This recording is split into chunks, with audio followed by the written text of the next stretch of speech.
అఘాసురుణ్ణి సంహరించే విషయమై లాస్ట్ దశకంలో చెప్పుకున్నాం మనం. తర్వాత వీళ్ళంతా కూర్చొని అక్కడ భోంచేస్తున్నారు, వనభోజనం చేస్తున్నారు అని చూసుకున్నాం. ఇట్లా రకరకాల లీలలన్నీ చూసేటప్పటికీ బ్రహ్మలో ఒక చిన్న ఆలోచన వచ్చింది అన్నమాట. ఒక మాయ చేద్దాము అని అనుకున్నాడట. అనుకుని ఈ ఆవు దూడలన్నీ తీసుకెళ్లి దాచిపెట్టేస్తున్నాడు. ఏ రకంగా దాచిపెట్టినాడు అంటే, వీళ్ళంతా ఇక్కడ కూర్చొని భోంచేస్తూ ఉన్నారు, అది చూసి అందరూ స్తుతించినారు దేవతలంతా అని చెప్పుకున్నాం. అది అయిపోతూనే ఆ పిల్లలు అలా వెళ్ళి చూసేటప్పటికి దూడలేవి కనిపించలేదు అనమాట. అక్కడ వచ్చి చెప్పినారు దూడలు కనిపించలేదని. కాసేపు అయ్యేటప్పటికి ఈ పిల్లలు కూడా కనిపించలేదన్నమాట. అందరినీ తీసుకెళ్లి బ్రహ్మ దాచిపెట్టేస్తున్నాడు అనమాట. వత్సాన వీక్ష్య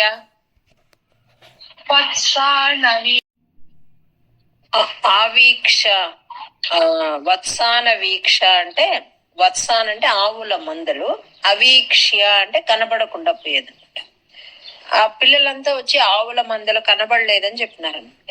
చెప్పేటప్పటికి వెతకడానికని వెళ్ళాడు ఈయన. ఎలా వెళ్ళాడట, చేతిలో ఆ పెరుగన్న ముద్ద అలాగే ఉందటండి.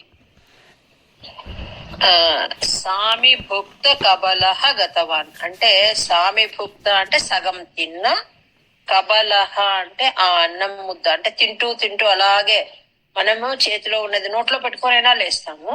పరమాత్మ ఆ తింటూ తింటూ ఆ చేతిలో అలాగే ఇంకా అన్నపు ముద్ద ఉందట. గతవాన్ వెళ్ళాడంట చూడడానికి. తానే వెతికి తీసుకురావాలి అంటే, వీళ్ళు సరిగ్గా చూసారో లేదో అన్నట్లుగా చేతిలో ఉన్న ఆ ముద్దతో అలా వెళ్ళాడట. సగము తిన్న ముద్ద చేతిలో అలాగే ఉంది, అలాగే వెళ్ళాడు. ఈయన అలా వెళ్ళేటప్పటికి ఇక్కడ కూర్చొని తింటూ ఉన్నారు. వీళ్ళ చేతుల్లో కూడా ఆ అన్నపు ముద్దలు ఉన్నాయి. వీళ్లను మాయం చేసేస్తున్నాడు బ్రహ్మదేవుడు. ఎలా మాయం చేశాడు అంటే, వాళ్ళ చేతుల్లో కూడా అన్నపు ముద్దలు ఉన్నాయన్నమాట. అట్లాగే మాయం చేసేస్తున్నాడు. అదే స్థితిలో భుక్తాన్ అంటే అన్నం తింటూ ఉన్న స్థితిలో, అంటే వాళ్ళ చేతుల్లో అన్నపు ముద్దలు ఉన్నాయి. అలాంటి స్థితిలో ఈ గొప్ప బాలురు అందరినీ మాయం చేసేస్తున్నాడు. ఆ వత్సలు అవన్నీ గావుల్ని వత్సల్ని వెతకడానికి వెళ్ళిన పరమాత్మ చేతిలో కూడా అన్నపు ముద్ద అలాగే ఉందటండి. భుక్తాం స్థిరోధిత, స్థిరహ అధిత అంటే మాయం చేస్తున్నాడు. దీనికి ఒక విశేషం చెప్పుకుంటారనమాట. ఎట్లా అంటే, ఒక నిమిషం మ్యూట్ లో పెట్టుకో.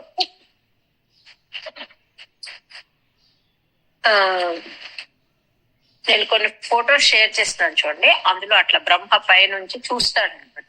ఈయన ఒక పుష్ప అమ్మ మ్యూట్ తీస్తున్నారు ఎవరో.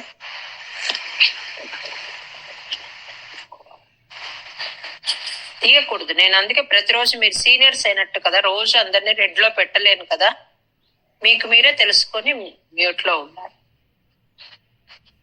ఆల్మోస్ట్ హాఫ్ సిలబస్ అయిపోయింది. మీరు చాలా రోజులుగా క్లాస్ అటెండ్ అవుతున్నారు. ఇంకా రెడ్ లో పెట్టడం ఏమండి? ఎవరు తీయకూడదు, పిలిస్తేనే తీయాలి. ఆయన మధ్యలో కూర్చుంటే వీళ్ళందరూ చుట్టూ కూర్చొని ఆయనకు ముద్ద పెడుతూ ఉన్నారు అని చెప్పారు. అప్పుడు రకరకాలుగా వాళ్ళను నవ్వించేవాడట. వాళ్ళతో మాట్లాడుతూ నవ్విస్తూ ఉన్నాడట. కొన్ని చోట్ల కూరగాయ ముక్క అనేలాగా వస్తుందండి ఆ అన్నంతో పాటు అని. దాన్ని పోతన గారు క్లారిఫై చేస్తారు. అది ఊరగాయ ముక్క అని. ఊరగాయ ముక్కను ఆ వేళ్ల సందుల్లో అలా పెట్టుకుని మధ్యలో పెరుగన్నం పెట్టుకుని దాన్ని నంచుకు తినడం అంటారు కదా, ఆ రకంగా తిన్నారు. ఇది ఎందుకు చేస్తున్నారు ఇలాంటి లీల అంటే, వేరే పురాణంలో వస్తుందండి దీని గురించి. పౌర్ణమాసి అని ఒక ఆవిడ, శాండిల్య మహర్షి భార్య అన్నమాట. పౌర్ణమాసి అని ఆ శాండిల్య మహర్షి, వీళ్ళ కుమారుడు వచ్చి దదిమంగళుడు, బ్రాహ్మణ పిల్లవాడు. అతను ఎప్పుడు ఈ కృష్ణ పరమాత్మ వెంటనే ఉండేవాడట. కానీ వాళ్లకు ఏమి నియమం ఉంది ఆ తల్లిదండ్రులకు అంటే, వండిన ఆహారం తినేవారు కాదట. పక్వ ఆహారాన్ని, అగ్నిపక్వ ఆహారాన్ని తినేవాళ్ళు కాదట. ఎప్పుడు వీళ్ళ వెంట ఉంటాడు కదా, వీళ్ళతో పాటు కృష్ణుడితో పాటు వెన్న పెరుగు అన్ని తీసుకునేవాడట. మిగిలిన ఫ్రెండ్స్ తో కూడా ఎప్పుడు కృష్ణుడితో ఉంటాడు. కృష్ణుడు ఎక్కడెక్కడ ఏమేమి తింటాడు, కృష్ణుడితో పాటు ఈ పిల్లవాడు తినేసేవాడు.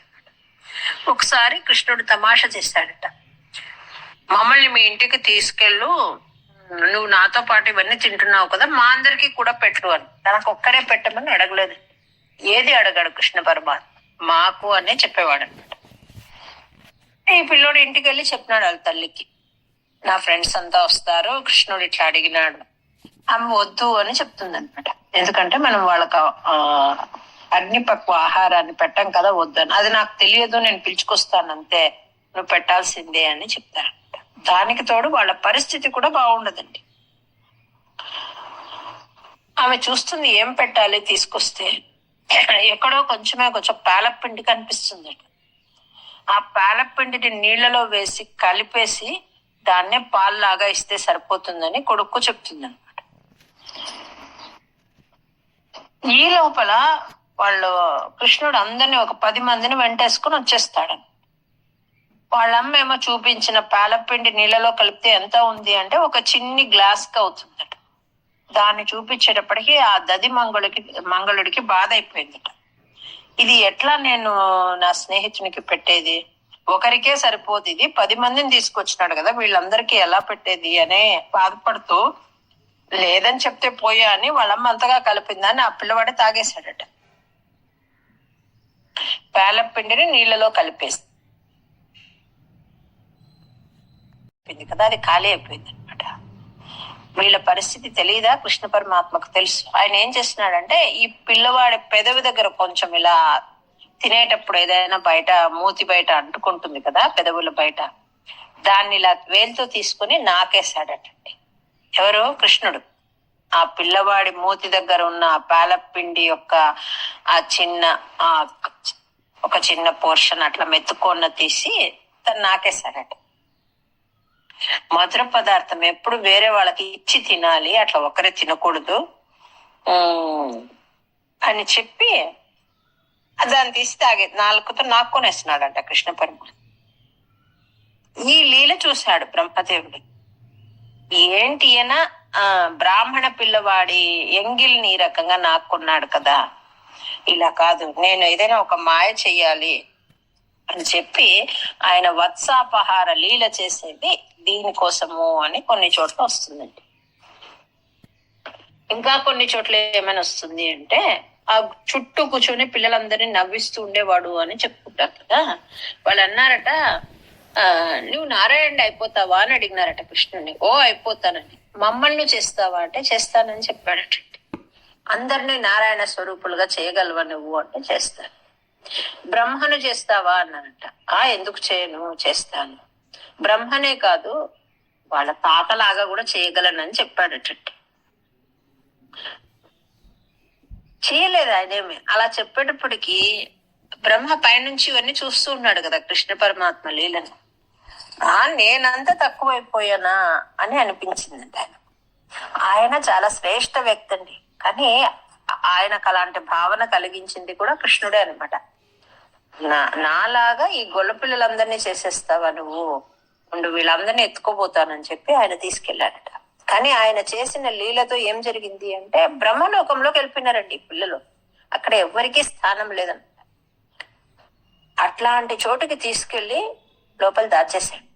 ఆవులను, దూడలను, ఆ పిల్లల్ని, ఇంతమందిని దాచేశాడు. ఇది దీనికి పూర్వ భాగంగా జరిగిన విషయము అని వేరే వేరే పురాణాల్లో వస్తుందండి. వత్సాన వీక్ష్య వివశే పశుపోత్కరేతాన్ ఆనేతు కామ ఇవ ధాతృమతానువర్తి త్వం స్వామి భుక్త కబలో గతవాంస్తదానీం భుక్తాం స్థిరోధిత సరోజ భవః కుమారాన్. ధాతృమతానువర్తి అంటే, ధాతృ అంటే బ్రహ్మ. బ్రహ్మ మాయలో పడిన వాడిలా నటిస్తూ చేతిలో ముద్ద పెట్టుకుని వెళ్ళాడట. పెట్టుకోవాలి, మనం దశకం ఎండింగ్ కి మళ్ళీ కనెక్షన్ వస్తుంది అనమాట. ఇప్పుడు ఆయన చిన్న పిల్లవాడు, 5 ఏళ్ల పిల్లవాడండి కృష్ణుడు. ఆ సమయంలో జరిగిన లీల ఇది. నెక్స్ట్ చూసేటప్పటికి గోవులు లేరు, గోపాలులు లేరు, గోవత్సలు లేరు. ఈయనకు తెలియదండి సర్వాంతర్యామి. ఆయన ఏమనుకున్నాడంటే ఓహో ఇలా జరిగిందా అని ఒక్క క్షణము తను అనేకం అయిపోవాలని ఆశించినాడండి. ఆ మాయతో ఏమైపోయినాడు అంటే గోవు మందలంతా తనే అనమాట. అంటే తన యొక్క స్వరూపంతోనే అన్ని గోవులు వత్సలంతా కూడా మళ్ళీ సృష్టించేసాడు. అంటే తానే గోవుగా అయినాడు, వత్సగాను అయినాడు, తానే గోప బాలురుగా అయిపోయినాడండి. తర్వాత వాళ్ళు తీసుకొచ్చినారు కదా చద్ది మూటలు, ఇట్లా ఒక భుజం పైన వేసుకొని వచ్చినారు కదా, ఆ ఉట్లు తానే, ఆ కుండలు తానే, వాళ్ళ దగ్గర ఉన్న కొమ్ము బూరలు ఉంటాయి కదా అవి అన్ని, అంటే వాళ్ళు ఏమేమి తీసుకొచ్చినారో, వాళ్ళు ఎలాంటి వస్త్రం వేసుకున్నారో, ఆయా పిల్లవాడు ఎలా ఎలా ఉన్నాడో మొత్తం అలాంటి రూపాలుగా పొందినాడు పరమాత్మ. ఊహించండి ఒక్కసారి ఎలా ఉంటుంది అని. ఆ పిల్లవాడు ఎలా ఎలా ఉంటాడు, వాడు ఎలాంటి వస్త్రం వేసుకొచ్చినాడు, వాడు ఎలాంటి బెత్తం ఆ వత్సలను చూసుకోవడానికి తెచ్చుకున్నాడు, అది అన్ని వాళ్ళు ఎట్లా వచ్చారో ఇంకొక అలాంటి ఎగ్జాక్ట్ డూప్లికేట్ గా ఇన్నొట్టిగా ఆయనే తయారైనాడు. ప్రాక్పత్ అంటే పూర్వం లాగా. ఎలాంటి దూడలు ఉన్నాయి, వాటికి మెడలో ఎలాంటి గంటలు వేసినారు, లేకపోతే ఇంకేదైనా వాటికి వేశారు, లేకపోతే ఆ దూడలకు ఆవులకు ఎక్కడైనా మచ్చలు ఉన్నాయా, నల్ల ఆవు, తెల్ల ఆవు, ఇంకొకటి, ఇలా అన్ని రకాలుగా తనే అయిపోయినాడు. అయిపోయి సాయంకాలం వరకు అలా అలా తన రూపాలతోనే తానే విహరించినాడు.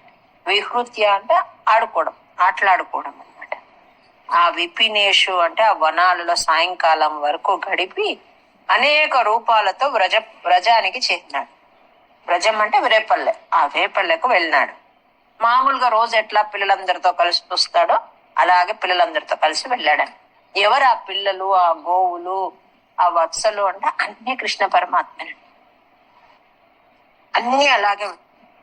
ఇంటికి వెళ్ళేటప్పటికి ఎక్కడ లేని ప్రేమ భావం ఆ తల్లులకు కలిగిందటండి. ఇంట్లో కొన్ని గోవులు ఉంటాయి కదా, ఆ గోవులకు ఆ వత్సల పట్ల కలిగిందట. రావడమే వాళ్ళు ఆ పిల్లలను విపరీతంగా ముద్దు చేస్తున్నారట, తల్లులు కాని ఆవులు కాని. ఆ గోపాలుడు అడుగుతున్నారట, ఏంటి మరీ విచిత్రం చేస్తున్నారు కానీ మీరంతా, నిన్నటి వరకు అంటే రోజు చూసే పిల్లవాడిని ఇంత అపురూపంగా చూడడమేమి అని.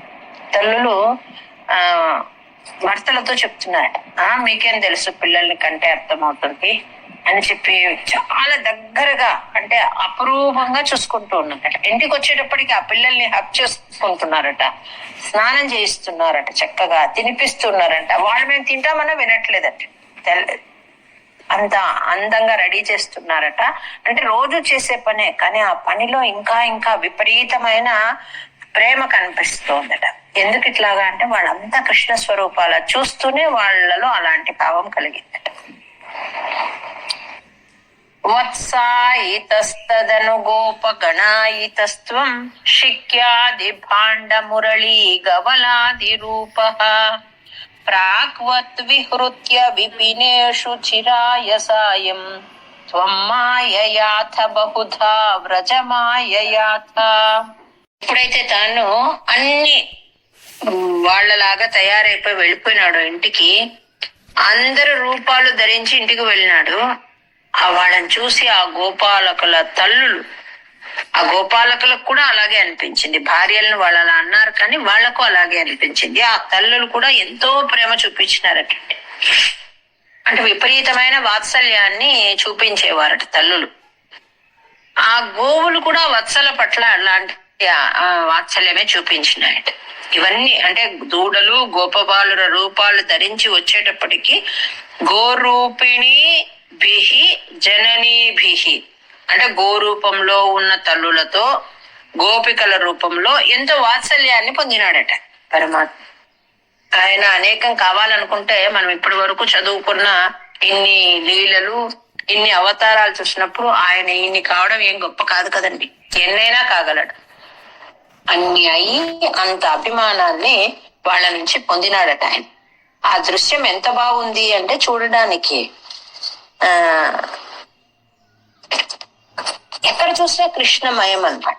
వాళ్ళ చేతిలో అన్నము వాళ్ళు ధరించిన వస్త్రాలు, వాళ్ళ తల్లులు ఉదయం ఎలా పంపించినారో, ఎలాంటిది ఇట్లా తలకు ఒకటి కడతారు కదా, ఆ గుడ్డతో కూడి అలాగే వచ్చినాడు. దాంతో ఆ గోపికలు, ఆవులు అన్ని ఎంతో ప్రేమగా కృష్ణమయమైన తమ సంతానాన్ని దగ్గరికి తీసుకున్నాయట. అది ఎంతో మనోహరంగా ఉందటండి ఆ దృశ్యం చూడడానికి. త్వామేవ శిక్య గవలాదిమయం దధానో భూయస్త్వమేవ పశువత్సక బాలరూపః గోరూపిణీభిరపి గోపవధూమయీభిః ఆసాదితోసి జననీభిరతి ప్రహర్షాత్. ఈ లోకంలో జీవుడు ఎందుకు వస్తాడు జనరల్ గా అంటే, కంచి జీవం ఈ లోకంలో ఎందుకు వస్తాడు జీవుడు అంటే తన కర్మ ఫలాన్ని తాను అనుభవించేకొస్తాడండి. పుణ్యమో పాపమో ఏదో తన కర్మ ఫలం ఏదుందో అది అనుభవించడానికి వస్తాం మనం అందరం కూడా. స్థూల సూక్ష్మ శరీరాలను పొందుతాం అభిమాన వశాత్, అంటే ఒక ఉపాధిని స్వీకరిస్తాం. ఆ స్వీకరించినప్పుడు నా కుమారుడు అనే మమకారాన్ని తనూజయితి అంటే నా కుమారుడు అనే మమకారంతో, అభిమానంతో ఈ లోకంలో తల్లులు ఎట్లా ఉంటారు అంటే చాలా మమకారాన్ని పెంచుకుంటారు. వచ్చిన జీవుడు ఎందుకోసం వచ్చినాడు? తన కర్మ ఫలాన్ని తను అనుభవించడానికి వచ్చినాడు. ఆ కర్మ ఫలం అనుభవించే దాని భాగంగా ఎవరో ఒక తల్లిదండ్రులను ఎంచుకుంటాడు, వాళ్ళ బిడ్డడిగా వస్తుంది. వాళ్ళ పట్ల వీళ్ళు రాగభరం అంటే ఎంతో తల్లులు అనురాగాన్ని వహంత్య అంటే పెంచుకుంటారు. ఇది సాధారణంగా జరిగేది, లోక సహజమైన విషయం. కానీ ఆత్మానమేవతు, పరమాత్మకు ఆత్మ అని పేరండి. చాలా సార్లు ఆత్మ ఆత్మ అని వస్తుంది. అంటే ఏమి అనుకుంటాం, ఎన్నో పేర్లలో ఆత్మ అనే పేరు మొదటి అర్థం ఏమి అంటే పరమాత్మ. ఆత్మాన ఏవతు అంటే పరమాత్మవై ఉన్న నీవు వాళ్లకు కుమారుడుగా వచ్చినావు. ఇప్పుడు అంటే బ్రహ్మదేవుడు అందరినీ దొంగలించేటప్పటికి దాచిపెట్టేస్తున్నాడు అక్కడ. ఆ సమయంలో ఈయన అన్ని రూపాలుగా తనే వచ్చినాడు కదా. ఆ తమ సంతానంగా వచ్చినప్పుడు వనితాచ గావహి అంటే ఆ గోప వనితలు, ఆవులు, వీళ్ళంతా కూడా ఎంత ప్రీతిని, ఎంత ప్రేమను పొందినారో నాకు ఇయతీమిహి అసలు లెక్క పెట్టలేము అని చెప్తున్నారండి. మనకి ఎక్కడైనా ఒక మంచి దృశ్యాన్ని చూస్తేనే, ఒక పరమాత్మ అభిషేకాన్ని చూస్తే, మంచిగా అలంకరించింది విగ్రహాన్ని చూస్తే, ఊంజల్ సేవని చూస్తే, ఒక మంచి పాట వింటే ప్రతిదానికి ఎంతో మన మనసు రమించిపోతూ ఉంటుంది. అట్లాంటిది ఈ పిల్లలుగా తానే మారి వచ్చినాడు కదా. అది చూసట వనితాచ గావహి అంటే ఆ గోప వనితలు, మళ్ళీ ఆవులు కూడా తమ బిడ్డలుగా వచ్చినారు కదా, వత్సలుగా వచ్చినాడు పరమాత్మ. వాళ్ళు ఎంతెంత ప్రేమను, మమతాను, రాగాల్ని చూపించినారో, పొందినారో అది వర్ణించడానికి అసాధ్యము అని చెప్తున్నారండి. ఇలా ఎంతకాలం సాగింది అంటే 1 సంవత్సర కాలం సాగిందట. ఎంత అదృష్టం ఉంటుందో ఊహించండి. అక్కడి ఆ భూమిలో, ఆ బృందావనంలో ఆ గోపకాంతలు ఎంత పుణ్యం చేసుకుని ఉంటారు ఇలాంటి ఒక అదృష్టం వాళ్ళు పొందడానికి. అంటే ఎంతో తపస్సు చేసి నంద గోపడు, యశోద పరమాత్మను పొందినారు. తపస్సు చేసి పరమాత్మను పొందినారు తమ కుమారుడుగా. ఈ గోప వనితలు ఇంకెంత పుణ్యవంతులో చూడండి. అందుకే మనం ప్రతి దశకం ఆఖరిలో గోపికా జీవన స్మరణం గోవింద గోవింద అని చెప్పుకుంటాం. ఇంకా కొన్ని దశకాల తర్వాత ఎందుకు అలా చెప్పాము అనేది కూడా వస్తుందన్నమాట. ఇట్లా 1 సంవత్సర కాలం వీళ్ళు అంతటి మమతానురాగాలను వాళ్ళు ఫీల్ అయినారు, చూపించినారు. అది చెప్పడానికి అసాధ్యము అంటున్నారు. అవాప్య అంటే పొందడము, నాకు ఇయతీంహి అంటే లెక్క పెట్టడానికి వీలు కాదు, లెక్క పెట్టలేము. జీవం హి కంచిదభిమాన వశాత్ స్వకీయం మత్వా తనూజ ఇతి రాగభరం వహంత్యః ఆత్మానమేవ తు భవంత మవాప్య సూనుం ప్రీతిం యయుర్న కియతీం వనితాశ్చ గావః. గోపికలు, ఆవులు ప్రతిక్షణము వాళ్ళలో ఎంత ఆనందం అట్టండి. ప్రతిక్షణము విజృంభిత అంటే ఉప్పొంగితోంది ఏది? ఆనంద భారం. అట్లా పరమాత్మ వాళ్ళ చేత లాలింపబడ్డాడు అన్ని రూపాలుగా. నిశ్శేష గోప గణ. నిశ్శేష అంటే సమస్త, గోప గణము అంటే ఆ గోప కులముతో ఆయన లాలింపబడ్డాడు. ఏ రకంగా? ఆవు దూడలలో, పిల్లలలో, అందరి రూపంలో అన్నమాట. ఆవు దూడల్లో, గోపాలకులలో వ్యాపించిన ఆయన మూర్తి అంతగా ఆయన లాలింపబడ్డాడు. అంటే ఆయన కోరుకుంటేనే కదండి ఇది జరిగేది. అంత ప్రేమ అనమాట ఆయనకు. ఆ బృందావనం అన్నా, ఆ గోపికలన్నా, అన్నిటికన్నా ముఖ్యంగా ఆవులన్నా అంత ఇష్టం అనమాట. మనం ఇది గుర్తుపెట్టుకొని ఇంకా మనం ఎంత గోసేవ చేయవచ్చో చూడండి. అంటే గోదానం అట్లాంటివి పెద్ద పెద్దవి, అవకాశం ఉన్న వాళ్ళు, అలాంటి భాగ్యం ఉన్న వాళ్ళు చేస్తారు. గోసేవ ఎవరైనా చేయొచ్చు కదండి. దానికి మనము ఏదైనా మనం వెళ్ళేటప్పుడు దారిలో కనిపిస్తూ ఉన్న గోవు, ఇంతకు మునుపు చూసే భావనకు మనము కృష్ణావతారము, కృష్ణ కథ విన్నాక గోవును చూసే భావము మారాలంటే ఖచ్చితంగా. మనం ఏవో కొనుక్కొని వస్తూ ఉంటాం కూరగాయలు, ఆ ఎదురుగా గోవు కనిపించింది, ఇంకొంచెం ఆకుకూరను వాటికి పెట్టగలిగేది ఏదో ఉందో తీసుకొని వాటికి పెట్టే మనం రావాలి. ఇలాంటి అంటే అది కృష్ణ స్వరూపము, కృష్ణుడికి ప్రియమైనది అనే భావన వచ్చింది అనేటప్పటికీ మనము గోశాలను చాలా విశేషంగా చూస్తాం అన్నమాట. అలా చూడాలి. అన్ని రకాలుగా ఆయన వాళ్ళ ప్రేమాను రాగాలు పొందినాడట. ఇది బలరాముడు కూడా కనిపెట్టలేకపోయాడట ఆఖరు వరకు. అంటే 1 సంవత్సర కాలం ఇలా గడిచింది అని చెప్పుకున్నాం కదా. అతను కూడా పరమాత్మ యొక్క ఒకనొక అవతారం, ఆవేశ అవతారము అని చెప్పుకున్నాం. ఆయన కూడా కనిపెట్టలేకపోయాడట. మీరిద్దరు బ్రహ్మస్వరూపులే అయినప్పటికీ యువయోహో అంటే నీవు చాలా ప్రత్యేకం స్వామి అని చెప్తున్నారు భట్టాదులు. అంటే నీ అన్న కూడా తెలుసుకోలేకపోయినాడు అంత విశేషంగా నీవు ఈ లీల కొనసాగించినావు అని. ఏవం ప్రతిక్షణ విజృంభిత హర్ష భార నిశేష గోపగణ లాలిత భూరి మూర్తిం త్వామగ్రజోపి బుబుధే కిల వత్సరాంతే బ్రహ్మాత్మనోరపి మహాన్ యువయోర్విశేషః. ఏవం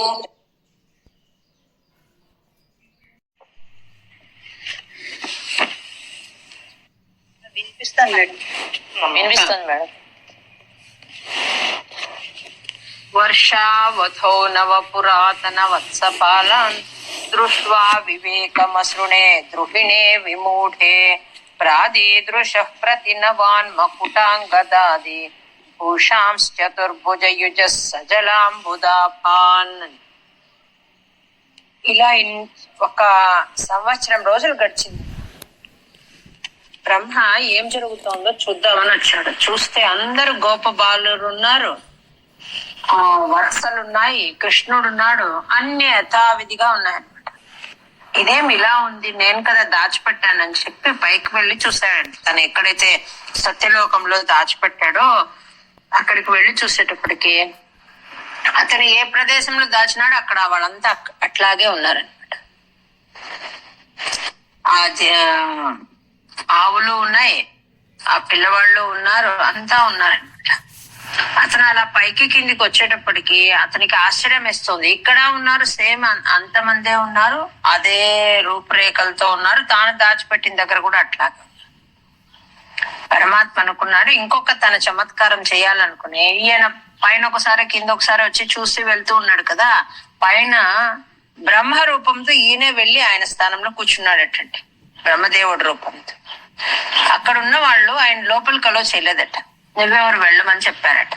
అంటే నేనయ్యా ఇక్కడ అధిపతిని అంటే, కాదు కాదు మాకు వేరే అధిపతి ఉన్నాడు, నువ్వు వెళ్ళిపోమని చెప్పారటండి. అట్లా ఒక లీల చేసి చూపించినాడు అనమాట. అంటే తన స్థానంలోకి తనే వెళ్ళలేకపోయాడు అనమాట. ఆ పైనేమో అందరూ ఉన్నారు, ఇక్కడ వీళ్ళంతా ఇట్లా ఉన్నారనమాట. ఆయన వచ్చి పరమాత్మని శరణు కోరినాడు అనమాట. అంటే నాలో రజోగుణం వల్ల ఇలాంటి ఒక బుద్ధి కలిగింది, నన్ను క్షమించమని వేడుకున్నాడండి. వేడుకునేటప్పటికీ ఎవరు ఇందులో నిజమైన గోప బాలురు ఎవరు అంటే, నా దగ్గర ఉన్న వాళ్ళ ఇక్కడ ఉన్న వాళ్ళ నాకు చూపించు, నేను వివేకాన్ని కోల్పోయినాను అని అడిగేటప్పటికి అక్కడ ఉన్న పిల్లలందరిలోనూ తనను చూపించినాడటండి పరమాత్మ. అంటే ఎట్లా చూపించినాడు తనను అంటే, తను ఎట్లా ఉంటాడు, ఆ కిరీటాలు అవన్నీ పెట్టుకొని చతుర్భుజులుగా ఉన్నట్లుగా చూపించినాడు. అంతమంది గోపబాలులలో తనను దర్శింపజేసినాడట. అందంగా సుందర రూపంతో శ్యామ చతుర్భుజ అని చెప్తారనమాట. అట్లాంటి రూపంతో 4 భుజాలతో మేఘము రంగులో ఉన్న ప్రాదీదృశ అంటే తనలాగే ఉండే అట్లాంటి గోపాలకుల మూర్తులను బ్రహ్మకు చూపించినాడు. ఆయన తికమక పడినాడు అనమాట. విమూఢే అంటే తికమక పడ్డము. వివేకం అశ్రుని ఆలోచించడానికి కూడా కుదరలేదనమాట. ఆయనకు సమర్థత చాలా లేదు. ఎట్లా అయింది, నేను అక్కడ పెట్టాను కదా, ఇక్కడ ఎట్లా వచ్చినారని పైకి కిందికి వెళ్ళొచ్చాడు అని చెప్తారనమాట. ఆ రకంగా అందరినీ చూపించినాడు. చూపించిన తర్వాత ఏం చేసినాడు, వాళ్ళందరినీ తనలోకి కలిపేసుకున్నాడట. బ్రహ్మ ఎప్పుడైతే పైన ఉన్న పిల్లలందరినీ తీసుకొచ్చి ఇక్కడ వదిలాడో, బ్రహ్మకు దర్శింపజేసిన తన రూపాలను తిరిగి తనలోకి తీసేసుకున్నాడట. మామూలుగా ఆ పిల్లలు పైకి వెళ్ళారు కదా, అదే మాదిరిగా ఉన్నారట. అంటే తింటూ చూస్తున్నారు కదా, అలాంటి మూర్తులుగానే ఉన్నారట. నెక్స్ట్ అనురాధ చూపించినాడు. మళ్ళీ ఆ ఆవు దూడల్లో గోపబాలుల్లో అన్నిట్లో చూపించినాడండి పరమాత్మ. ఇంకా ఏం చూపించినాడు అంటే, శేషతల్పంపై ఉండేటట్లుగా లక్ష్మీదేవి పాదసేవనం చేస్తున్నట్లుగా ఇన్ని మూర్తులకు అంటే ఇన్ని స్వరూపాలకు కూడా ఇలాంటి ఒక యోగం ఉండేది చూపించినాడు అనమాట. అంటే ఆదిశేషుని పడగల శయ్యల యందు నిద్రపోతున్నట్టుగా అమ్మవారు పాదం అలా చిన్నగా ఒత్తుతున్నట్లుగా ఇన్ని మూర్తులను కూడా ఆ రకంగా చూపించినాడు. ఈయన ఎలా ఉన్నాడట అంటే అరమోర్పు కన్నులతో ఉన్నాడట.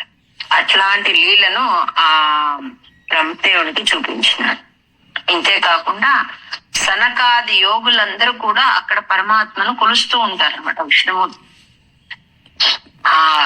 అలా వాళ్ళు ఆయన సేవలు అందుకుంటూ ఉన్నట్లుగా కూడా ఆ బ్రహ్మదేవుడు చూస్తున్నాడు అనమాట. కమల భూహు అంటే బ్రహ్మ, దదర్శ అంటే దర్శించినాడు. అట్లాంటి భక్తి తత్పరులైన సనకాది యోగులు చేసే సేవలను అందుకుంటున్నట్లుగా కూడా దర్శింపజేసినాడు. ప్రత్యేకమేవ కమలా పరిలాలితాంగాన్ భోగీంద్ర భోగ శయనాన్ నయనాభిరామాన్ లీలా నిమీలిత దృశ సనకాది యోగి వ్యాసేవితాన్ కమల భూర్భవతో దదర్శ. ఓకే, వ్యాసేవితాన్ అంటే కొలవబడుతున్నా. ఏ రకంగా సనకాది మహాయోగులతో కొలవబడుతున్న విష్ణుమూర్తిగా కూడా దర్శింపచేసింది. నెక్స్ట్ అందరు గోపబాలులలో ఆవులలో అన్నిట్లో తనను దర్శింపచేశాడు. ఒకటి శేషశయనుడిగా లక్ష్మీదేవి పాదసేవ చేస్తున్నది చూపించినాడు. తర్వాత సనకాది యోగులు తనని స్తుతిస్తూ సేవిస్తూ ఉండడం చూపించినాడు. ఇంకా ఏం చూపించినాడు అంటే ప్రతి మూర్తి దగ్గర బ్రహ్మ కూడా ఉండడం చూపించినాడండి. అంటే ఎన్ని మూర్తుల దగ్గర బ్రహ్మ చాలా అత్యంత ఆప్తుడుగా ఆయన దగ్గరే ఉంటారనమాట. ఆయన్ని కూడా చూస్తున్నారు. అంటే ఎట్లాగైతే యశోదాదేవి విశ్వరూప సందర్శనంలో కృష్ణ పరమాత్మ యొక్క నోటిలో సమస్త బ్రహ్మాండాన్ని చూసిందో, మళ్ళీ అందులో తన ఇల్లు, ఆ గోకులము తన ఇల్లు, ఇంటి ముందు తనని కూడా చూసుకోయిందో, సేమ్ అట్లాగనే ఈ బ్రహ్మ తనను కూడా చూసుకున్నాడండి. అక్కడ అన్ని నారాయణ మూర్తులు ఆ ప్రతి మూర్తి దగ్గర ఒక్కొక్క దాసుడుగా తనను కూడా చూసుకున్నాడు అనమాట. చూసుకుని ఎంత తబ్బిబ్బైపోయినాడటండి. ఇదంతా ఎలా జరిగింది అంటే పరమాత్మ మాయ అన్నమాట. ఆయన స్వామి మాయతో మోహపరవశుడే ఉన్నాడన్నమాట. ఎప్పుడైతే కృష్ణ పరమాత్మ ఆదిలక్ష్మి గారు మ్యూట్లో పెట్టుకోండమ్మా. ఎప్పుడైతే ఆ మాయను ఆయన ఉపసంహరించుకున్నాడో అప్పుడు ఎలాంటి దృశ్యం కనపడింది అంటే, చేతిలో సగము తిన్న పెరుగన్నం ముద్ద ఉన్న చిన్న బాలకుడి రూపంలో కృష్ణ పరమాత్మ కనిపించినాడండి. ఇది కూడా ఒక రకంగా విశ్వరూపం అనే చెప్తారు. అంటే అన్ని చోట్ల కనిపించినాడు కదా. ఇట్లాంటి విశ్వరూపాన్ని ఆయన ఉపసంహరించుకుంటూనే ఎలాంటిది కనపడింది అంటే, చేతిలో పెరుగన్నం ముద్ద సగం తిని ఇంకా కొంచెం అన్నం ముద్ద ఉందన్నమాట. అలాంటి ముద్ద తీసుకొని దూడలు వెతుకుతూ ఉన్నట్లుగా ఉన్న ఒక గోపాలకృష్ణమూర్తి అంటే చిన్న బాలకుడిని చూస్తున్నాడు. బభూవిత అంటే కనిపించినాడు. ఎట్లా ఆ దూడల్ని ఎక్కడెక్కడో వెళ్ళిపోయినాయి కదా, ఆ దూడలను వెతుకుతూ ఉన్నాడు అమాయకంగా అన్నట్లాంటి ఒక బాలుణ్ణి చూస్తున్నాడు. మాయ అయిపోతుంది. నారాయణ కృతిమ సంఖ్యతమాన్నిరీక్ష్య సర్వత్ర సేవకమపి స్వమవేక్ష్య ధాత మాయా నిమగ్న హృదయో విమోహయావత్ ఏకో బభూవిథ తదా కబలార్ధపాణి. ఈయన పరమాత్మ యొక్క మాయ వల్ల ఈయన మోహపరవశుడై ఉండి ఉన్నాడు అనమాట. ఎవరు? బ్రహ్మదేవుడు. ఆయన మోహమంతా వెళ్ళిపోయింది, నశించిపోయింది. ఆయన పరమాత్మనికి ఎన్నో నమస్కారాలు చేసినాడటండి. నత్వాచ అంటే నమస్కరించడం, నూతవతి అంటే స్తుతించడం. ఆయనకు పదే పదే నమస్కరిస్తున్నాడు, ఎన్నో రకాలుగా స్తుతించినాడు. ముహుహు అంటే మరలా అని, ముహుహు ముహుహు మరలా నత్వాచ నమస్కరించినాడు. నూతవతి అంటే స్తుతించినాడు. తర్వాత తన స్థానానికి అంటే బ్రహ్మలోకానికి వెళ్ళాడు అని. ఈయన ఏం చేస్తున్నాడు? తన స్నేహితులందరితో మామూలుగా ఎలాగైతే వత్సపాలుడుగా ఉన్నాడో అట్లా వత్సలన్నీ తీసుకుని వాటిని వెంట పెట్టుకుని తన తోటి పిల్లలతో గోకులంలో తన ఇంటికి వెళ్ళాడు. అట్లాంటి ఓ ప్రభు నా రోగ బాధను తగ్గించు అని వేడుకుంటున్నారు భట్టాద్రి. ఆ పిల్లలట ఇంటికి వెళ్ళి ఆ రోజు జరిగిన విషయాలన్నీ చెప్తూ ఉన్నారు. వాళ్ళకు తెలియదు కదా ఇది 1 సంవత్సర కాలం అయింది అనేదండి. ఆ రోజుతో కృష్ణ పరమాత్మ అందరిలో ఆ దూడలుగా గోపబాలుడుగా ఉండి ప్రేమను అందుకున్నాడు. ఆ విషయం వీళ్ళకు తెలియదు అనమాట. వీళ్ళు ఏం చేస్తున్నారు? ఈ రోజు అన్ని దూడలని కనిపించలేదు, మళ్ళీ కృష్ణ వెతికాడు, తర్వాత ఇలా దొరికినాయని వాళ్ళు ఆ రోజు జరుగుతున్నట్లుగా చెప్పారనమాట. మధ్య గ్యాప్ ఎంత అంటే 1 సంవత్సర కాలం అటండి. నశ్యన్మదే తదను విశ్వపతిం ముహుస్త్వాం నత్వాచ నూతవతి ధాతరి ధామయాతే పోతైః సమం ప్రముదితైః ప్రవిశన్నికేతం వాతాలయాధిప విభో పరిపాహి రోగాత్. పెట్టుకోండి. జై గురుదత్త. జై. ఇక్కడితో బాల్య దశ అయిపోతుందండి. ఇక్కడ నుంచి కౌమార దశ అన్నమాట. కౌమారం స్టార్ట్ అయింది. లీలయా కుచేల మౌని పాలితం కృపాకరం నీల నీలమింద్ర నీల నీలకాంతి మోహనం బాల నీల చారు కోమలాలకం విలాస గోపాల బాల చార చోర బాలకృష్ణమాశ్రయే ఇందుకుంద మందహాసమిందిరాధరాధరం నందగోపనందనం సనందనాది వందితం నందగోదనం సురారి మర్దనం సమస్త గోపాల బాల జార చోర బాలకృష్ణమాశ్రయే వారిహార హీర చారు కీర్తితం విరాజితం ద్వారకా విహారమంబుజారి సూర్యలోచనం భూరి వేరు ధీరమాది కారణం సుసవ్య గోపాల బాల జార చోర బాలకృష్ణమాశ్రయే శేషభోగశాయినం విశేషభూషణోజ్వలం ఘోషమాణ కింకిణీ విభీషణాది పోషణం శోషణాకృతాంబుదిం విభీషణాచితం పదం గోపాల బాల జార చోర బాలకృష్ణమాశ్రయే పండితాఖిలస్తుతం పుండరీక భాస్వరం కుండల ప్రభాసమాన తుండగండ మండలం పుండరీక సన్నుతం జగన్నుతం మనోజ్ఞకం గోపాల బాల జార చోర బాలకృష్ణమాశ్రయే ఆంజనేయ ముఖ్య పాల వానరేంద్ర కృంతనం కుంజరారి భంజనం నిరంజనం సుఖాకరం పాత్ర నేత్ర రాజితం విరాజితం గోపాల బాల జార చోర బాల కృష్ణాశ్రయే రామణీయ యజ్ఞధామ భామిని వరప్రదం మనోహరం గుణాభిరామ ఉన్నతోన్నతం గురుం సామగాన వేణునాదలోల మజ్జిదాస్తతం గోపాల బాల జార చోర బాల కృష్ణమాశ్రయే రంగదిందిరాంగ మంగళాంగ శౌర్య భాసగా సంగదా సురోత్తమాంగ భంగక ప్రధాయకం తుంగ వైరవాభిరామ మంగళామృతం సదా గోపాల బాల జార చోర బాల కృష్ణమాశ్రయే